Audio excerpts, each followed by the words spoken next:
Alright, so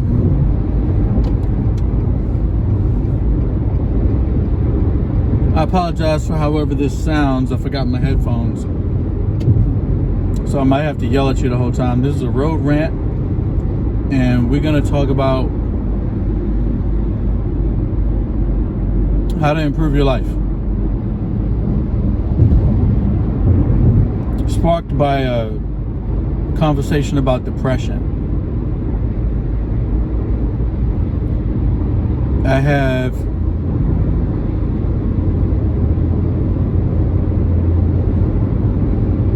real clear advice for people.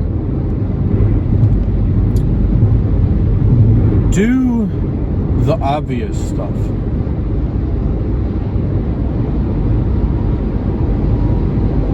There are so many things that you can improve that are obvious. You can clean your room. It's obvious. Not to quote Jordan Peterson, but he's right. Clean your room. And people need to stop thinking that cleaning your room is a small thing. It's not. It's not a small thing. There's nothing trivial about it. Cleaning your room comes with so many challenges, and it instills and maintains so much discipline. Because if you're going to maintain a clean room, you got to do it all the time. You've got to put your hands on the objects to put them where they're supposed to be. And if you don't do it, it will nag at you every day. There's something called visual noise. Visual noise. It is what it sounds like. When you look at stuff that's in disarray, it's visually noisy. And it adds stress to the brain. It's chaotic. You cannot walk into a messy room and maintain a good mood. It's just not possible. So if you're depressed, I guarantee you your bedroom is messy. Guaranteed.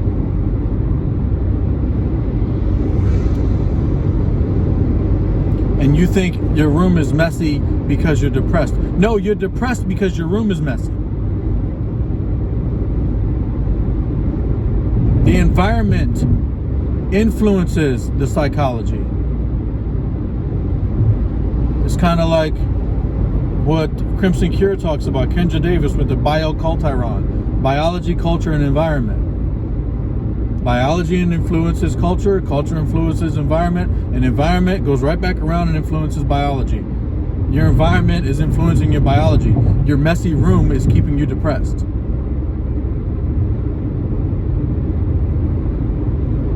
This is why I say do the obvious things.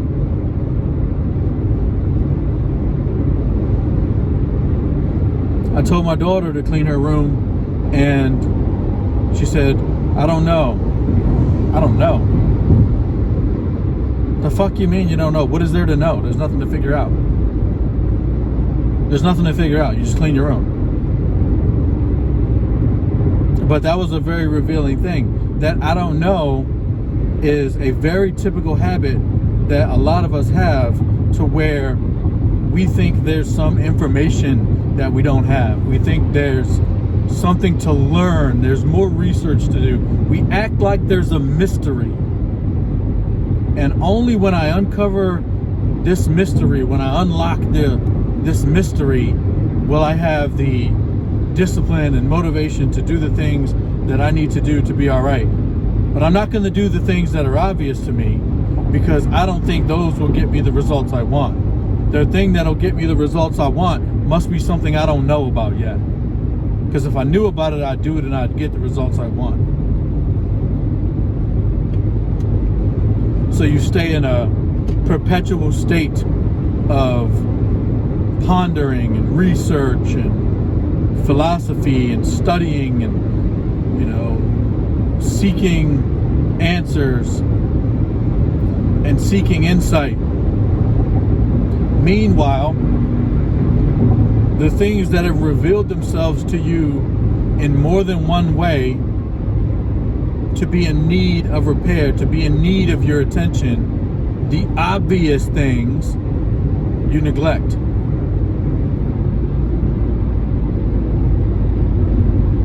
You don't have to do anything amazing.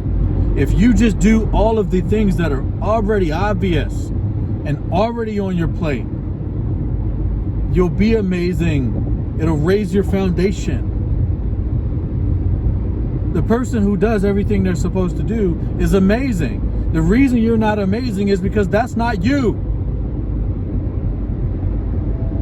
You don't do everything you're supposed to do. And it's not because you don't know. You act like you don't know as an excuse to not execute.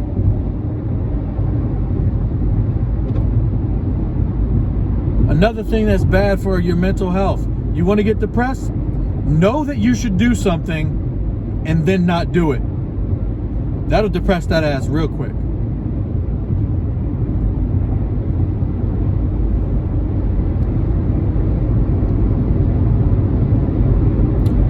There's a story of a girl who went to a concert. She sat in the audience.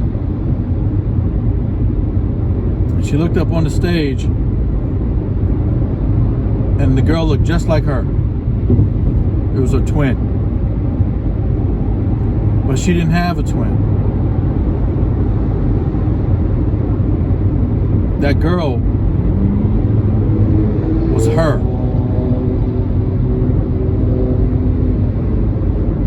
I say that to say this. The human personality is bifurcated. There's two parts of us. We are the performer and we're the observer. So people say, well, I don't have confidence. Confidence is an accumulated trait built on observing you doing things you should do.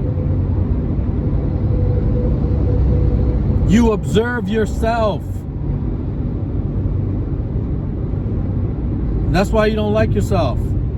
You know too much about yourself. You're with yourself 24/7. You know all the horrible things you've done. You know about your mistakes. You know about your sexual indiscretions. You know about all of your lies. You know about all of your vices. You know about your procrastination. You know about your insecurities, your vulnerabilities, your unwillingness to do things. You know about all that stuff. That's why your self-esteem is low. You know too much bad things about yourself.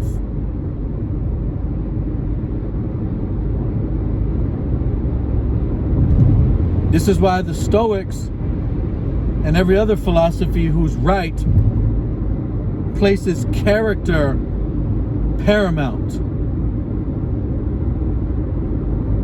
Character is paramount. Character is not reputation.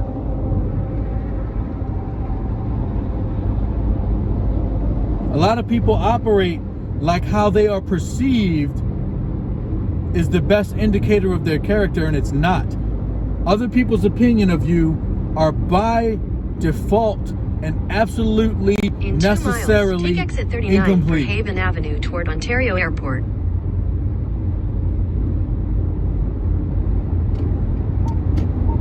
You know other people's opinion of you is incomplete. How do you know this? How do I know they don't have the complete opinion of me? How do I know they don't know me better than I do? Bitch, because they're not you.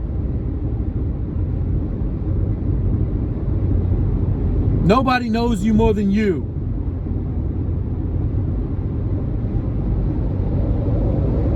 And you're depressed and you have self-esteem issues and you have an attitude because you don't like you. And you don't like you because you know too much about you. You know it all. Well, as much as could be known. Because there's stuff in your subconscious about you that you're not even aware of. Consciously aware of.